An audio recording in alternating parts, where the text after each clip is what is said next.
The negative effect of colonial education on the African mind has been terrible because it has created self-hatred, right? And a deep self-hatred.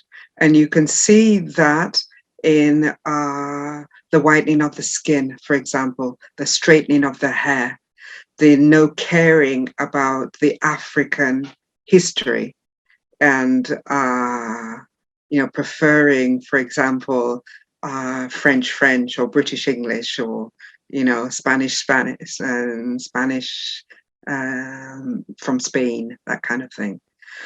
So it is an alienation from the African self. That is what the effects of the colonial education has had on the mind of the African. From wherever you are, you can start to learn. You can start to educate yourself. So, what is the importance of self-education from mental slavery, as it were, if you want to put it like that? It is fundamental. It's absolutely imperative. All right. So, for your children, you must, for example, just a simple thing, bind them rather than European-looking dolls, black dolls or black Ken or something to do with their own culture.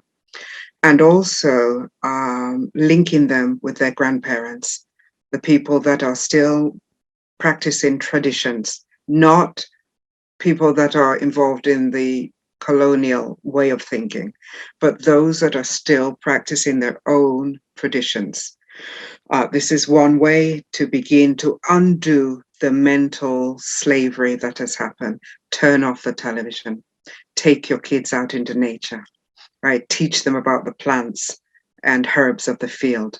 Teach them about husbandry, right? Teach them about the animals.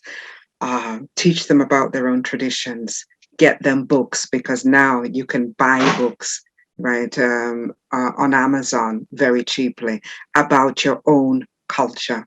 So along with what they're receiving at school, your role as a parent, as a grandparent, as an uncle and aunt, is to educate that child with your own culture and make them proud, right, to possess such a wonderful culture. What you said is very important. But when you design education, when you design kind of educational curriculum, what really make education a good educational system for the people to follow? Beginning with the child's native language and putting the colonial languages second rather than first. That's the first thing. Right. And so you collect the psycho-spiritual aspect of that language into the child from a very, very early age. Can you imagine a Chinese person learning mathematics in French? Can you imagine a Russian learning, trigonometry in a Bantu language? It's madness.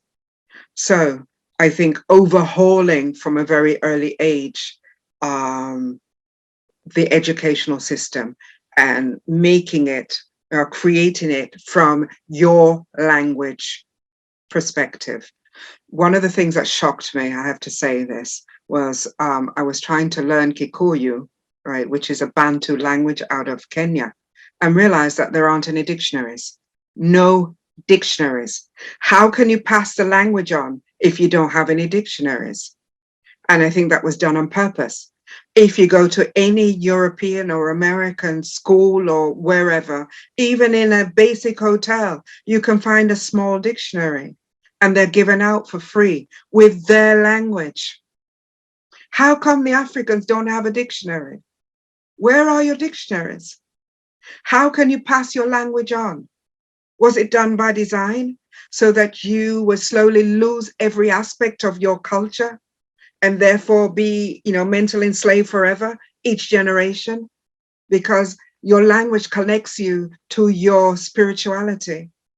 If you are not connected to that spirituality, you're connected to a European one or a Chinese one. What happens to the African culture? What are you going to teach your kids if you can't teach them from your own language perspective? I get it at the point we need to blame other people. But there is one part that I usually pay attention to. In 2010, I wrote a book that I titled Under Development in Africa, My Hands Are Clean. That is also provoking, that we cannot pretend that our hands are clean. We cannot pretend that we have no role in what has happened to us. The No, one that you just made mention of, the dictionary, what does it take to prepare it? We write, we don't know how to write. So why do we expect somebody to come and do it for us? you've become poorer because once your oral tradition was decimated and there was no transition to a written tradition with your own things. Can you imagine how much you've lost? The kind of education that we have received have a very huge impact on us even when we grow up. How much effort does the colonial system have in creating this mental state of servitude and dependency on the people? How much effort? It doesn't create kings and queens. What it creates are servants and slaves. It gets you ready for the slavery salary system and gets you ready to have a boss over you. It teaches a kind of critical thinking, but not the kind of critical thinking that is 360 degrees. Okay? What it does is teaches you to stay in your lane and not to question very much authority. And so as you go through that system and it bends your mind, when you come out, you're ready to be, be a very good servant for somebody because you've been prepared very well. Be that as it is, how can we purge ourselves of this disease? Actually, it's a disease.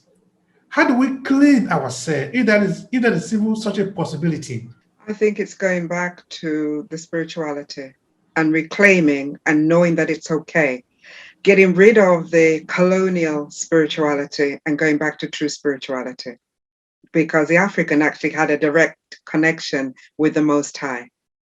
And if you begin to realize that and remember that, then you shake off the shackles because you don't need an intermediary. You already have that within yourself.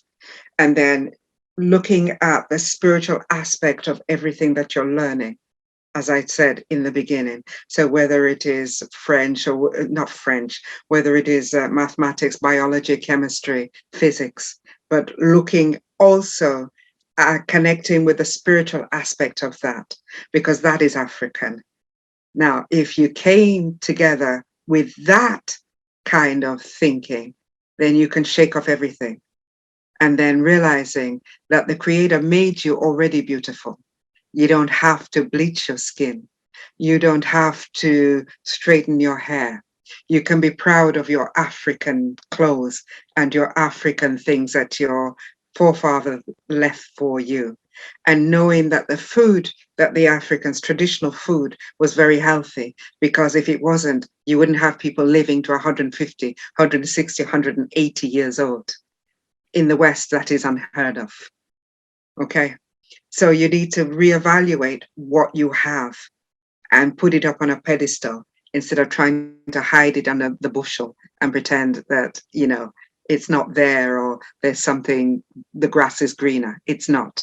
Because looking at the grass and thinking that it was greener, that's what got you into slavery and colonialism in the first place. They brought trinkets and, within those trinkets, there were diseases. There was smallpox, there was fleas, and then they also brought the cure. So you thought, oh my God, they're so much better than us. No, it's not. Put your critical thinking hat on and reclaim your culture. Reclaim your spirituality and see it in everything. Reclaim the teachings of your grandparents and spend time with them. Reclaim your nature. Look after the animals, look after the environment, and see the spirituality within it. And if you do these three things, you can't go wrong.